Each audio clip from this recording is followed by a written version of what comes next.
Beautiful. All right, so welcome back once again, everyone. This is a Buzz Slayers interview with Elisabeth Hoffman, again back in action. Last time we spoke, you had a different EP out, and you have right now you have Goose is on Spotify. That's the latest single, and it's kind of, and you have two more that you sent me over that I listened to that are on the way. So those two other tracks you sent me, they're going to be released with Goose as kind of like an EP again? Yeah, that's right. It has an animal motif, and so I released Goose unbeknownst to everyone else as kind of like a little teaser, and then it's going to make an appearance on this next 3-song. I'm calling it a mini EP. A mini EP, cool. Meanwhile, you got the ducks flying in the background on the wall there. Oh yes, yes, yeah. And there's a dog that might run by at some point too. So.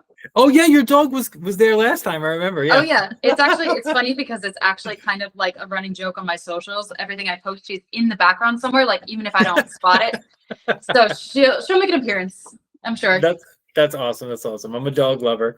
So the new stuff was like you definitely. You still, between all three songs, I would say you definitely still kept to some of the attributes that you had previously. Like it's a little bit different. It's a little bit new direction. Definitely a little psychedelic. Some of the stuff was like really cool psychedelic with the keys and like some of the vocal effects and stuff. I love that you get experimental with it. Oh, so did you do this record with the same producer? Yeah, yep, same studio. It's a friend of mine, and we have a really great way of working together. So this is at the Bridge Sound and Stage again. Right. Yeah. Mm-hmm. Yeah. Okay. Yeah. Because I remember last time you had your producer that did the last record, and you were like, "Oh, it went great." And so I was curious to see if you went back to the same spot. You did. That's cool. So yeah. When it comes down to like stuff like that, like the trippy stuff, like. When you write a song and bring it to the producer, to the studio, it's kind of bare bones at that point, right? You have a scratch track or something, or you just bring your guitar and perform it, and then your producer and you sit there and build it out from there. Yeah, well, honestly, I'll tell you what I do, and I'm telling you what I'm gonna say because I'm also gonna like preface it with the fact that it's an evolving process. So it's always like, I did it. That was good. Let's perfect this process because, as you know, it's just me and a drummer, and so I'm playing and singing everything. And so it's like you don't hear the full finished product until everything has been laid down. So it's where do you begin? So this time around, I did a MIDI track. So I put everything in the program, a free like notation program, and it plays back and it sounds like video game whatever music, and I kind of like I give it to the studio engineer so that he can listen to it, and then we kind of map out the song form from there. So then he knows the chunks of music, and then I usually verbally say something like, "I'm going for Beach Boys. I'm going for this. I want some tremolo on my guitar. I want some spring reverb, and I want things that sound like this era." And then from there, we kind of like, build the drums and bass, and then from there, the rest of it's like. I don't know if it's less pressure or if it just feels like more fun because you have a foundation already, but then you build the sounds and in my opinion, or at least what I'm trying to go for is like a sonic experience. So like you listen to my music and you're taken on a journey. It's like, it looks like you're just like peeking into a little like scene. And so those like specific sounds and everything really, really matter to me to make sure that the listener gets what I'm trying to put out. Yeah, well, that's awesome. That's cool to know because when you go in and do something like that, I like that you can sit down with somebody, and you mentioned some of this last time too, but you can sit down with someone and say, cool, I want this to be, I like that whole idea of being like, oh, I'm kind of going for a Beach Boys vibe, or I want this to sound like it came straight out from something out of this, the late 60s, early 70s right now, so are you playing the keys too with where the keys? Yep. Mm-hmm. So you're playing all the instrumentation except for drums is you. Correct. Yes. Drums and any percussion. Since we had the drummer in the studio, I'm like, why don't you do it? Because if I do it, it's going to sound like I did it. So, there are some percussive elements, the glockenspiel and claves and tambourine and things like that. Vibra slap. Yeah. But do you think of this stuff while you're there? Like, oh, let's throw this in and. Yeah, so I usually go in with a vision and it does Mm. shift, you know, sometimes. And I think one thing for Yeah. me that's really important is to have other people who I trust creatively. Mm. I want their input. And so like the lead studio engineer, um, I always ask him, I'm like, what do you think? This or this? Or like, you know, I'm going for this style of music. What do you think it needs? And so he's a great voice. And he's actually in the past done a couple of the song transitions. He's like written and kind of composed those the little pieces of sounds and music between songs. And so Mm. he's really great just to talk to. As well as when I have a drummer in the studio, I like to say like, what do you want? What do you want your drums to sound like? What do you think is needed here? Right. And then my husband often, if he's able to, he'll be in the studio too, and he's a great musician as well, bass player and guitarist. And so he's great. He's a pedal head. So I'm like, you know, I'm like, you know what sound I want? What do I need? And so like with the forces combined, it's really He great. busts out all the pedals. You need this one and this one. Oh No. yeah. Oh yeah. And I'm like, what button do I press? Like, just so, you know, just show me where to do the thing. Right. But that's really good. So like to have, you know, like four brains dialing in sounds and then just even if it's just like we had a videographer in the studio at one point, which we can talk about later. And just to be like, hey, does this sound cool? And just to have like a outside So force be like, it's cool. not even a music, just a totally separate dude. Just, you know, what is it? Does that sound cool? And did he give you feedback?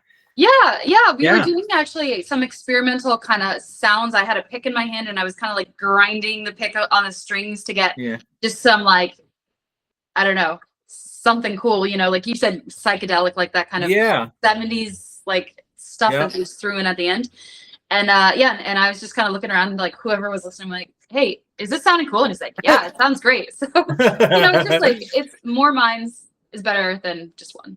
Do you find that you get a lot of honesty in a situation is your drummer or someone like, no, don't do that, you know, kind of thing? Yeah, I mean, I think just everyone I work with is super like sweet and polite, and so I don't ever feel like anyone's like criticizing or saying something that is like get rid of that. But I really value that these are people I trust creatively. So like if they're like, something's a little funny, or if something feels empty, I trust that they'll tell me. And I think that, you know, my part to play in that is that I'm representing that I'm open to feedback. So like I want to know if something sounds weird and I don't hear it, I want to know before it's like out in the world because you know.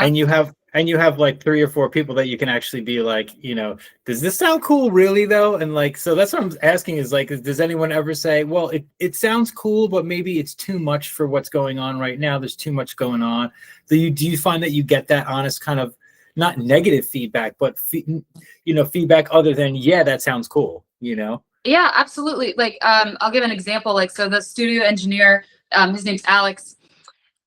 When I'm doing vocals, it's very vulnerable to do vocals, and so I'm usually like asking for a lot of feedback. And you know, there's been times just this past time I was in the studio where you know I'm like laying down a 7th layer of harmonies, and you know I'll be like, I don't know how I'm feeling, and he's just straight up and like, you know, I don't think it needs it. Like I think that it might be overkill, and you know, so that's like really valuable. And sometimes I'm like, oh, thank God, because like I was like, I don't know, can't do what to another say. harmony. What other harmony note can I match up with this? You do have, but that's kind of your forte though. I think that with a lot of your stuff, even the past EP, this one even more so, but you love harmonizing your voice. I think it's just for you, because you play so many instruments. You know, I don't know what came first, the chicken and the egg, but you know, either way, I think that you being able to harmonize notes is something that, if listening to it anyway, kind of feels like it's like a natural thing for you. Like if you were, you know, like if you were like your husband maybe can do it with guitar like as easily as you can do it with, you know, it's like the guitar player from like, you know, a heavy metal band, you know, like Iron Maiden or something. You know, it's like just, oh, let's do another harmony on this, and it's just natural. Your stuff always has. There's times where it thins out a little bit, but I think that you can tell that you're having fun when you're just like, boom, like you just said, you just kind of admitted it, like my 7th harmony, you know, that's a lot, but it sounds really lush and full when you do stuff like that. And I feel like that's kind of like part of your thing, because at a certain point in, especially some of these newer ones, you're definitely using your vocal. I think that for certain parts of your songs, it feels like you're using your voice as like an instrument and not just as like a main focal point, like the lead singer type of thing. And I feel like when you're doing all those layers of vocal harmonies and creating the wall of flavor, the wall of these colorful sounds, because sometimes it feels like there is like 5 or 6 harmonies going on.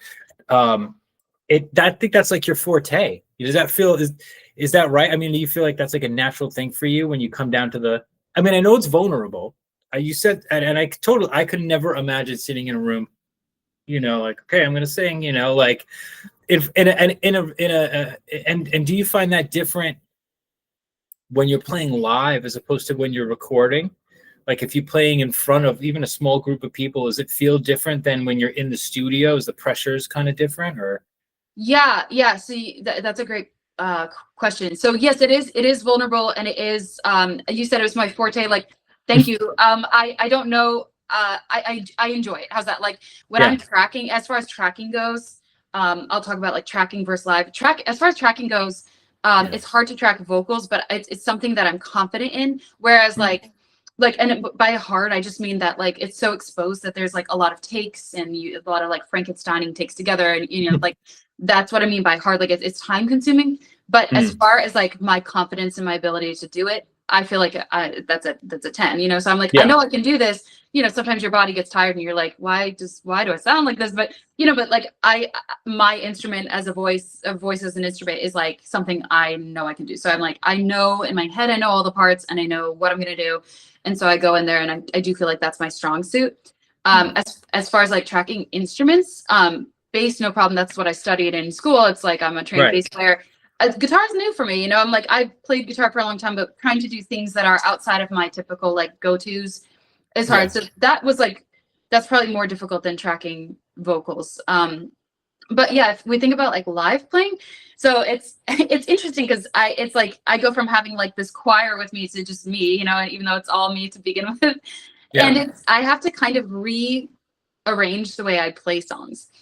So for example, I just had a show this past weekend and I played Goose, which has like all these harmonies. Yeah. And, how would you even do that? Yeah. Right. So I just had to rethink it. I had to be like, I'm going to pare it way down. I'm going to sing some parts differently. Yeah. So it's just different. It's like I guess the navigating like being a solo musician is really what we're talking about. Like it's just it's a lot in different ways and it depends on the context. Yeah, but that's kind of where my curiosity is at with solo artists like yourself, because you're performing so much of the instrumentation, you're writing so much of the music, you're practically doing, I mean, you do have great feedback, you have great producers, your husband, your producer, you have people there, so you have like your team, and that's really important when you're recording, when you're doing any kind of, like if you're making a film, having a team, even just to get feedback, take a look at this. Is this ridiculous or is it cool? That's really important. But aside from that, you're doing everything on your own, basically. Yes, I want this to sound like this. You have the people there to be like, let's put the effects on for what she's going for. Yes, you have that. And that's incredibly beneficial. But you're writing and performing everything on your own. So my curiosities lie more in that aspect. Like, how do solo artists do it all?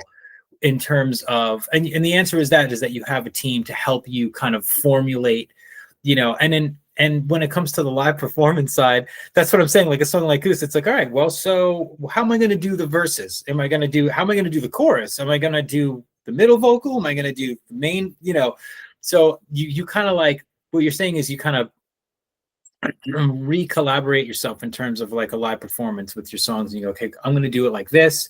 And then when you do play live, how does that go down? Is it just you and a guitar normally, or is it you and a couple people? Or so far I've only had a few solo gigs. I'm hoping to grab some more in the future, but so far it's just been me and a few instruments that I play. So I have my main electric guitar that's I lost the video for a second. Oh, me too. Someone might be calling you. I don't know. Oh no. I see the logo, but I lost the video. I don't know what happened, honestly. Okay. Anyway, moving on. So it's me and a few. I'll bring a couple instruments. So I'll use this past gig as an example. I have my main electric guitar, and then I have a baritone electric guitar, and I'll switch between them depending on the song. So for example, like I track to Goose on a baritone guitar. And so that is Nice. something that I will use. And I'm a little more comfortable because it's like halfway between a guitar and a bass, you know? Right, exactly. Yeah. But yeah, but as far as like voice is just me, that doesn't mean I'm opposed to having a group. I think that's something I could do in the future. Maybe we'll see how this next EP is received, and then maybe we can have Yeah. like a little album release with a band or something. Because you know, I could just call the drummer who has been on the studio recordings. That's and what I was curious about. Yeah, if you Yeah. if you have, you know, you have your husband who plays guitar, you have a drummer that played on the studio recording. Like if you wanted to, you can play the bass and sing if you wanted to. So that's like a full band right there, basically. So if you wanted to do it, you could probably pull it off, you know. Absolutely, yeah. But it depends on how comfortable you are with stuff like, and that's always my curiosity when it comes to, like, again, when it comes to solo artists like yourself, just people that write so much of their own stuff and they have the help of their team in certain moments, but they really are just relying on yourself, you know, for a lot of this. And so that's kind of like, how are you going to pull it off live? So I know a lot of solo artists, they don't even play live because they write stuff that they can't, there's so much going on that they can't strip it down, and you know what I mean? And so, but the cool thing about some of your stuff, most of it, is that you can pick up a guitar and transform a lot of your songs into, you know, a more stripped, bare bones version of, you know, the songs. And it's also kind of like, I wonder, it's like if you're sitting there and you're doing that, like, do you hear the harmonies in your head? You know, like when you're playing live.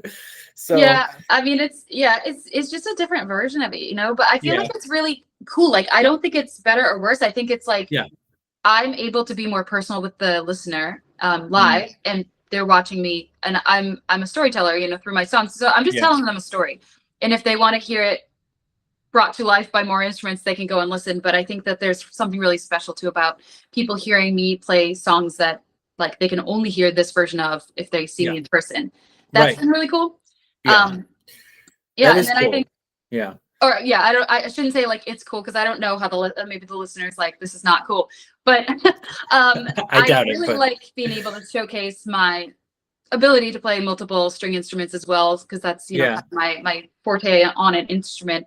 So that's yeah, really fun too for people to see me be able to like play and sing. Because I don't know if I think we've talked before about Vertigree, my previous band, where yes, a I little was bit, the bass player, lead singer, and the band played with me. And so it's like I Mhm. have experience in that, but there's something really fun about being like, I'm gonna show off what I can do, and it's just me. And Yeah, like, and the other side of that, not just, I'm not trying to sound cocky, I think the other side of that is if you tank it, like you can kind of recover because you don't have to be responsible for the other, you know, 3 or 4 totally. people. That's what I was thinking too. Yeah, that's exactly what I was thinking. And it's cool too. I totally get that. I mean, if I went to go see you play, you know, and I didn't know, I've never seen you play, and then you picked up a bass and you picked up guitar and then maybe you played some keys or whatever, I'd be like, whoa, man, she's just playing everything. It's a cool thing to experience, but it also kind of, it does showcase a little bit like, cool, you know, like it shows that you wrote everything, you know, just by you going and picking up these different instruments, people can see you in a live setting and be like, whoa, you know, obviously she's like, this is her thing, you know, like, so that's really important too. One thing I was curious about, first of all, is that an acoustic electric bass behind you right there? Oh yeah, that's special. That is a reissue, but it's a K bass. I can actually Can you show. bust it out? Let me see. Oh yeah, I did put it there intentionally just so you could see it. So we have You a know, I was going to very ask about this thing. Yeah. beautiful, it's like a mix between an upright and electric bass. You can actually plug it in, but it's a reissue from the 70s. Oh, I should show you the headstock, and it's a K, Oh, look at that. and it's just gorgeous. I actually walked into a used music store and I saw it and I was like, wow, that is something. And then Yeah. I drove away, and then I was like, no, I have to have that. So I came back and I bought it. Do you actually play upright bass, like full acoustic? Yes, that's actually the instrument I studied in college. Really? Okay, so I Yeah, wasn't that's sure my if it was main. like, you know, like So yeah, upright big. Yeah. yeah. So that was my, you know, I wouldn't say I'm well practiced in it now. I think I've really transitioned to electric bass, but yes, that Sure. is my background. But yeah, so instruments like that, you know, that and the baritone guitar, I Yeah. tend to gravitate towards because I'm like, I can do something on that, you know, Yeah. my skill set. There's also something else, like, you know, if I went to go see you play live and you busted that thing out, it's a pretty instrument. You know what I mean? Like it's like a really elegant looking instrument. It's not like someone's busting out their old acoustic with holes in it and stickers on it and shit. So I mean, that kind of thing, and there's like a certain prestige to it. And I love that you can see the age of that thing. You know what I mean? Like I saw I don't know if you knew I was gonna eye that thing, but I definitely love instruments like that. The ones that have this vintage kind of look to them, because a lot of them have vintage tonality to them as well when you play them, depending. But I definitely love that. So what have you been, since we last spoke? I think it was maybe a year ago. I can't remember. Just about, yeah. Last December, I think. Yeah, so almost a year ago. So since then, give me some if I know this, you're using your phone for the interview, but if you were to bust out your Spotify right now, who are you listening to? Who have you been jamming on recently? Oh, that is so funny, because like as a music teacher, you'd think I would like snap out like a bunch of things, but that one always trips me up. Yeah. There's somebody named Jensen McCrae who I listen to, and she tells beautiful stories through her songs, and she has this voice that just like is full of emotion. She writes really cool stuff. She kind of has like a fusion pop. Like, I think you brought her up last time. Did I? Oh, see, this is just you me might like panicking. Yeah. Well, no. I was just curious to see, like, in the past year, like if you were to open up your Spotify right now, if you have Spotify or something, like who's on your most recent stuff? If like, is there anyone new you've been jamming on like recently, type of thing? I probably would have to look at my Spotify, which is like sad that I can't think right off the top of my head. It's a hard question to answer for people because, most of the time, if I ask that question, someone literally has to get their phone. Oh, let me see, and then they start remembering because they're looking at it. You know what I mean? So it's not an easy one. Well, let me ask you this: you mentioned that the new EP is basically focused on animals. Mm-hmm. So where did you come up with that concept, and why did you go with that? Yeah, so this is a new development, I guess, in the past like year or so. But so I'm recently vegetarian. Which I never thought I would be, but not that I was like ever a huge meat eater, but I just kind of started gravitating towards like more plant-based diet. And part of the reason I did that was because I've been seeing these kind of videos just pop up on my feed. I don't know why I wasn't searching them out, but I just got a lot of like animal focused videos about specifically bringing attention to the dairy and meat world with cows and how they're treated, and then also the like kind of sea animals that get imprisoned basically in small tanks and have to perform for people and are mistreated. And so I was just kind of like, what is this? Like, I mean, no, I think no one could say that they like would love to see that kind of stuff, like animals getting mistreated. But I wanted to know why I was getting these things like in my Instagram feed. And I also wanted to know why these were like, what was going on. Like I wanted to know the story. And so I just kind of did some more research, and I ended up just like, as you look into things more, you get more and more things pop up. But I ended up like doing a lot of research about what's going on with these animals. Like why are people so outspoken about them being mistreated? And then it really like hit a spot with me where I was really, I've always loved animals, but I was just really, really like disturbed by it. And so I ended up kind of like, honestly, not even on purpose, I kind of ended up like starting eating vegetarian, and then I ended up making that choice to be vegetarian because I didn't like what I was seeing. And I just like, I don't know, it's sad. And so there's a couple things, maybe I'm not being super like cohesive and fluid. That's or whatever, okay. No, it's good. It's good info to know. Yeah. These things are affecting you. Yeah. It affected me, and it affected me deeply. And so like when that happens as a creative musician, that you write music about it. And so of course. Yeah. I wrote some music, and one of the things that I was thinking about is like, we treat dogs with such like love, and they like sleep in our beds and they, whatever, and they're our friends. But then there are other animals that are completely like mistreated and tortured. And so I wanted to bring some attention to that in a gentle storytelling way. And so I chose to tell some stories about two situations with animals that exist. And I just wanted to like say it, like, I'm not asking anyone to do anything. I just wanted just to be like, this is my thoughts and feelings on this. And also, music is feeling brought to life. So I was like, I want you to hear my feeling about these situations. Yeah. So that's like my jumbled way of saying like it has an animal motif that stemmed out of me seeing these things, feeling things, and then ultimately like taking action. Yeah, yeah, but it's definitely something that struck you, and that's the it's funny how different things with an artist like yourself. It's funny how like different things in life can affect you so heavily that you create from it. You know what I mean? Like it's crazy, and not for nothing, but excuse me, I've seen some of the cow stuff. It's brutal. Like it's really brutal. I've seen some really bad stuff. But anyway, yeah. So I'll cut that part out. I won't talk about terrible cow stuff. But anyway, yeah. So that's really interesting that affected you so deeply and it's weird too, isn't it? How Instagram kind of goes, okay, well, I'm going to throw you this, and you kind of went into, and it's funny because it changed your life in a sense.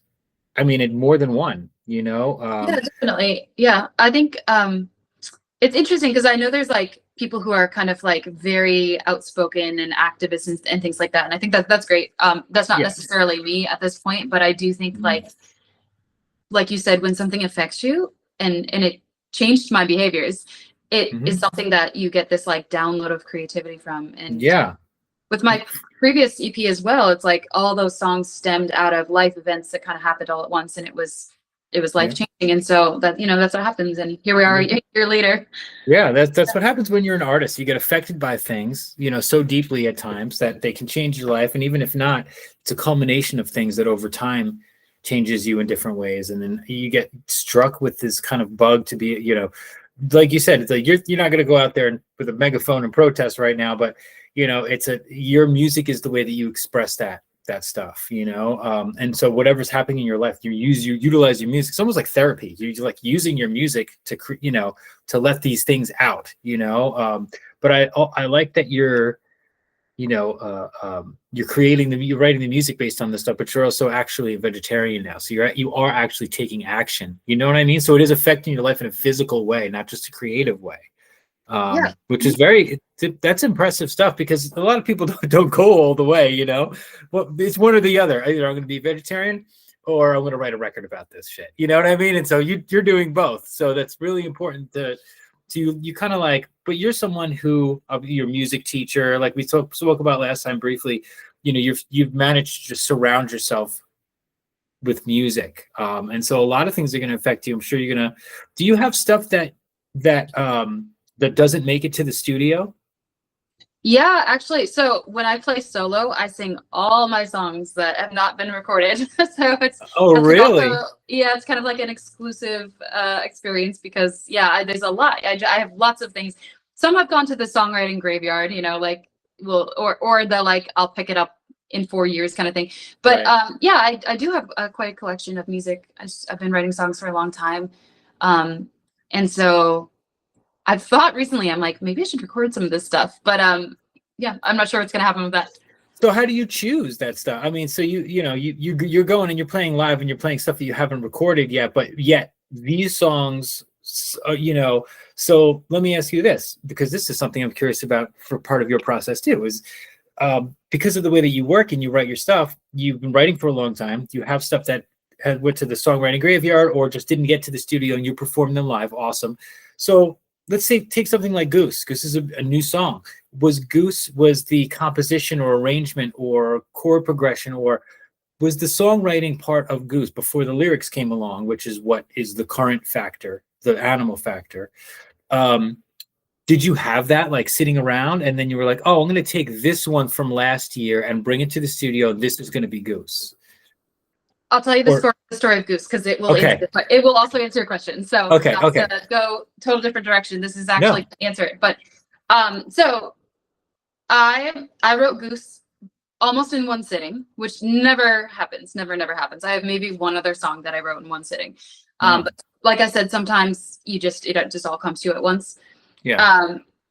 Goose is about roadkill, actually. I know you never think that you could listen back and figure it out, but I think that listening to it, because it's so upbeat. But yeah, I was driving home from work, a couple, for whatever, in a couple of weeks in a row, I saw this Canada goose on the side of the road that was roadkill, was dead. And I kept, every time I drove by, it was like, don't you guys fly? Like, why are you, how did you end up here? And Yeah. so, but I was also kind of sad. And I know that people think that Canada geese are annoying. And I'm like, they can be, but they're still animals. And I was just thinking like, well, that's sad. This huge bird is on the side of the road. Yeah. And so it just kept being in my mind. I'm like, why is that there? And so I wrote a song about the story of how I think it got there. And I'll let the listener go back and listen to it. But when I wrote that song, so I had already been like brewing on this concept. And it coincided with us like getting this baritone guitar in our household, and me having never played a baritone guitar, like messing around on it. And one of the first things I played was the riff of Goose, and that was it just made it up. It's like a pentatonic thing. I just made it up. And then it just came to me, and I just started singing this story. And the words were kind of smoothed out and reworked after a little while, but it was like this whole thing I could just see. And so that's how that song just happened. So I was totally wrong. So that does answer my question, because my question was whether or not you took an older piece of songwriting that you did that didn't have lyrics or something, or a progression that you've been playing for a few years and just keep going back to and never became, and if that became Goose. But no, you actually picked, because you got the new baritone, you picked it up, and the combination of the roadkill, the Goose, and the new baritone guitar actually made that all on the spot. Yeah, it sounded good, and I was vibing, and I was like, this is a cool riff. Like move it around the fretboard a little bit, and so it all was born there, I guess. And then with a song like that too, it's like, so you wrote that, you're singing it at home, you're playing it at home, you're writing probably writing the lyrics down as you're going, whatever. And then after you take like song like this, so it's like you write the song, then you get it to a point where you're ready to take it to the studio, and you go, okay, cool, I'm going to do this. You go over to the studio, and then, that's a whole different process. Then when it's done and it's finished, are you ever kind of like taken back, like, whoa, this is like, because you start off, because you may be able to imagine things as you're writing the song at home, but they're not there. Mm-hmm. And so when you finally hear the finished product, even especially with, all these other people that are giving you feedback and like, oh, maybe we should do this. Or even if you say something to someone like, because you mentioned this earlier, oh, I want a Beach Boys kind of vibe, or I want the guitar to have this kind of 60s tone to it. Someone, your producer, is still not you. So if you have a certain thing in mind about a 60s tone, his might still be a little different, but you might hear that and go, oh, that's cool. I want to do that. So when you hear a final product, even if you have a vision in your head the first time, it's still going to be different by the time it's all done and done. So are you ever taken back by that and like, wow, like, like, I can't believe it's done and it sounds like there's all this great stuff going on. Does it ever kind of like, I guess what I'm asking is, do you ever come out of it being like, wow, this is better than it was in my imagination the first time?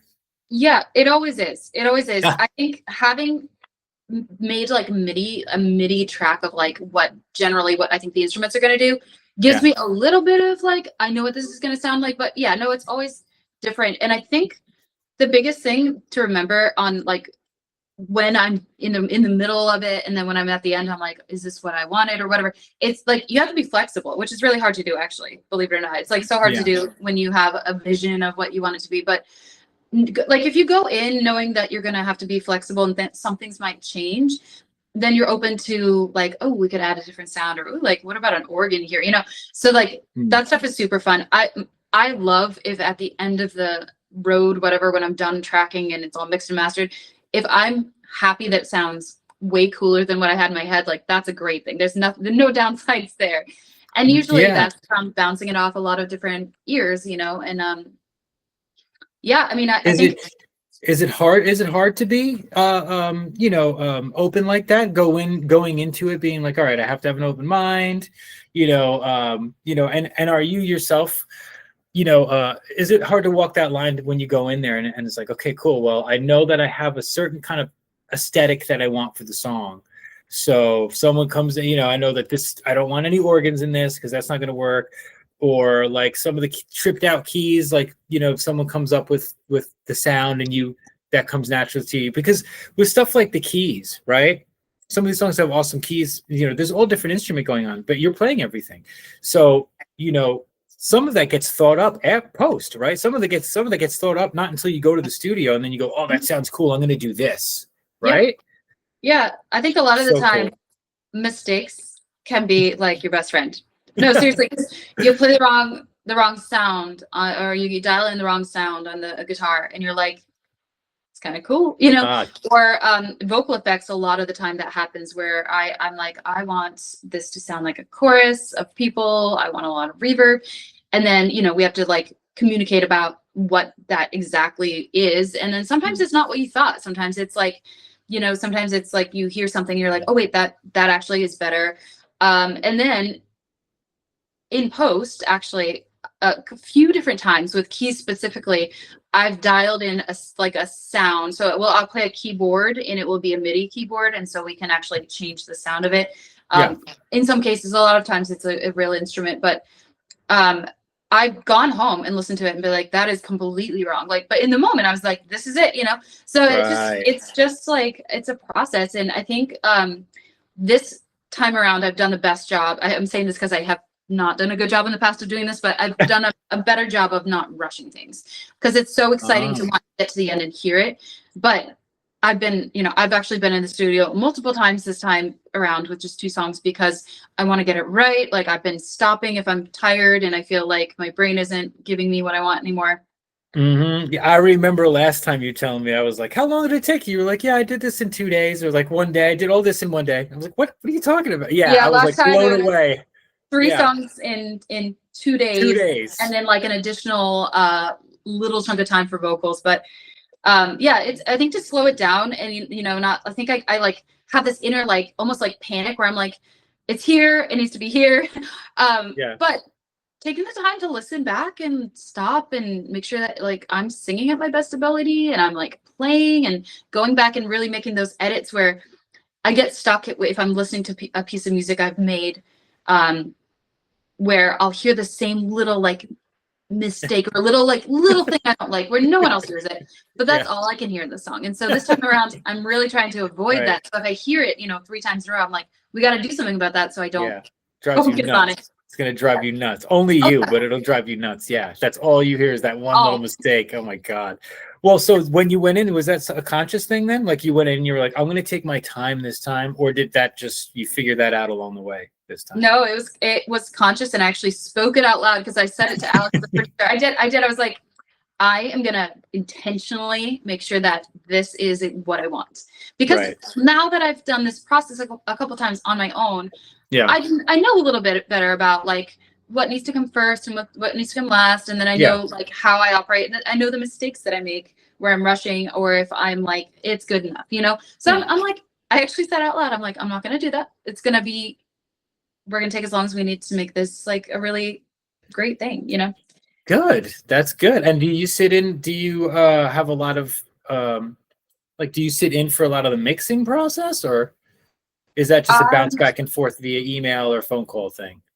It has in the past been a bounce back and forth between like texts and then sending bounces and sending them back. And this time around, it's going to be a little different. The software that the studio used in the past is not what they're using now. So it's actually software where you get a bounce and you can actually make comments. And that's cool. Yeah, you can pinpoint like where in the song you're talking about. So before I was like, it's, I was like, it's the chorus, second chorus, halfway through the second chorus. At 2 minutes and 10 seconds. At 35, whatever. And so that can be like, you can miscommunicate. And so this one's really cool because you can be really direct. And so that me not knowing that they had this actually this time around, it was funny because I was like, I'm going to be so purposeful. And now this is really going to aid that process. So the mixing, and as you know, we're in the stages of mixing. At the moment, it hasn't actually been touched yet, but it will. And that's what we're going to do. It actually sounds really good for not being touched. That's crazy. Yeah, All I no, can it's hear right now is like the little things. I'm like, oh, we gotta fix that. That's too loud. I know, but you'll fix them. And so when is this? So again, for everybody watching, Goose is already out. That's the newest one, and that'll give you kind of like a hint. That'll give you like a glimpse of, what's to come. The other two tracks were amazing. And so what are we looking at? Like maybe like early 2026 or December, or what do you Well, got? I actually, optimistically, I'm thinking end of October. So yeah, it might end up being early November, which is funny because Goose was released last November, and so I'm like, oh, that's it's coming around full circle. But I think we should be able to expect a little bit before the 22nd of November. So I think maybe like first week of November is probably realistic. And I'm in the process of doing some other things to prep for that as well. Yeah. Meaning what? So I'm going to be pairing this release with some visual art, and Oh, cool. and also we're going to be releasing a little behind the scenes video of the making of. So that's in the works as well. Oh, yeah, you mentioned the videographer was at the studio. Mm-hmm. So you're going to be doing, oh, that would be cool. That'd be really cool to see. Yeah, yeah. And that'll be dropping like with the record? That's TBA. Maybe. I think that some of it will Maybe. be promo. Yeah. And yeah, it's in the works. So it's one of those things where like I think as we finish it up, I'll be like, I'll know better where to place it. It's kind of like when you finish your tracks and you're like, now what order should they be in? Yeah. So if you do that, are you going to be part of like the editing process of that too? Because that's a big thing too. If you do like a behind the scenes thing, even if it's like 20 minutes or 10 minutes or something like that, if it's a short, which usually those are, for when you make a record, it's usually like not the longest thing. Maybe it's like 10 minutes or something. That's, you might also be, wanting a good hand in how that turns out in the end too, of course, because it's still it's part of your thing. Are you going to be part of the editing process of that, or maybe going back and forth with the videographer? I think the theme of this whole thing is I'm the boss. So like, if not to sound arrogant, but like it's my project, and so I think that I first of all, I super trust all the people who like have these strong skills of like video and editing music. And so like, I have full faith that it's going to turn out really cool. But we also have a really good line of communication going between us. So I feel like it will be pretty smooth to be able to say, can we cut that out? Or like, I look weird here, which I'm fully expecting to say a few times. So I think that, I probably will, help or aid in that, but I also do trust the people who like kind of understand my vision. Of course. So I think that's like, if these people were like really good at what they do, but they didn't know what I was trying to get across, that would be different. But I feel like everyone I've mentioned really understands, like we understand the assignments. They get the mission. Yeah, totally. Yeah. Everyone gets the mission. That's one of the most important aspects of the whole thing. Okay, cool. So, we're looking at hopefully early November or end of October would be cool. Is there a title for the whole EP as of yet, or? There is, and I kept debating if I was going to say it or not. And I think I'm not going to say it. Okay. All right. Yeah, I think I'm going to drop the name of it a couple days before, which is what I've done in the past. And it's it's all, I need people's attention so that we have okay. Yeah. Well, I mean, this, we'll drop, we can drop this when that, especially if it's the end of October or the early of November, that you can say it, because we'll drop this when it releases. We'll do a review of that and put this up. Okay. Yeah, I can drop it then. If you want to like ask me again or something, I can say it. Yeah. Okay. So I'm going to keep this whole thing in. So what is, all right. No, just kidding. All right. So so what is the title of the EP going to be? So the title of the EP is called Great and Small. Great and Small. Okay. And you're so, but you also mentioned that you're going to have not just the behind the scenes thing, hopefully, but like these pieces of art that are going, and who's creating those? You're doing those, right? Because you also mentioned you were a visual artist and stuff. Yes. Yep. I'm creating an outlet for myself to make some visual art. Actually, one of the things I've done in the past, I don't remember if I've mentioned this before, but is did I mention the pet portraits? No, you didn't mention the pet portraits, but you told me that you were a graphic and visual artist. Yeah. I am. Yeah. It's just I don't like the word hobby because it's more than, it's a passion of mine, but it's like, it's not monetized or anything. I don't do it for work, but I do get commissions every once in a while for people's pets. And so this is an animal themed album. I'm like, let's put some of that piece of art. And I think I'm either going to drop it as promo or maybe possibly turn it into some kind of merch or something. But I think Cool. that my plan too is to have some of that art be connected to the actual tracks. Like this piece of art goes with this, Yeah. So whether that be releasing it on Spotify with the art, I don't really haven't fully conceptualized what I'm going to do, but I've begun the process of making a few of those pieces. And yeah. Very cool. Definitely looking forward to that. Yeah, because when it's getting ready to drop, I'll just say, hey, send me over the pieces of art, and kind of incorporate as much as I can into it. Yeah, you could do a Spotify thing where each one's got a different thing, a Bandcamp thing, it's even a YouTube thing where each track has the different art when you release it on YouTube. But it would be coolest to do, like physical media of some type would be the coolest thing, like a CD or something where you open it up and it's the arts are on the inside, that would be cool. Yeah, I agree. I have done this with Verdigris where I released like a lyric book that had my digital art in it. I was thinking of the same thing because it's so funny when I released Quo Vadis, the first comment I got from multiple different people was like, can you send me the lyrics? And I was not expecting that. I'm like, yeah, I guess so. And so I ended up on my Instagram creating art and putting lyrics with the art. So I might do something similar, maybe physical though, like people could own it.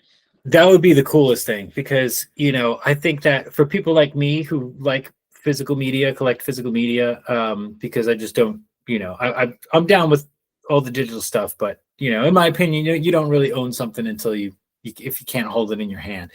And I love that aspect about CDs and tapes, VHS I collect and all that stuff. Having a physical, because then you'd have like this way to show it all in one spot, and you can have the art and the lyrics, the different pieces of art and the lyrics. And yeah, your music is the type of music wherever you put it, you definitely, even on Spotify, I think you could do it. Put the lyrics up there because yours the type of music people want to read the lyrics for. It's fun to listen to like multiple times, but you also, I think I was one of them. I think I asked you for lyrics. But it's fun to listen to multiple times, but you still don't know if you're picking up on something right sometimes, just because of how, things are. So I think you should always put your lyrics up with your stuff. But at any rate, I digress. Yes. So Goose is out. EP is going to be out. By the time this is out, the EP will be ready to go. You just keep me posted on that. Sure. Yeah. Thank you again for doing this. I appreciate you taking the time once again. Where is she down there? Let me say goodbye. Can you hear her? I can. Yeah. Let me say goodbye to her. Where is she? She's at my feet straight up. Oh yeah. Let's see. Do you see her? Oh, there you are. Hey. That's Hazel. Yeah.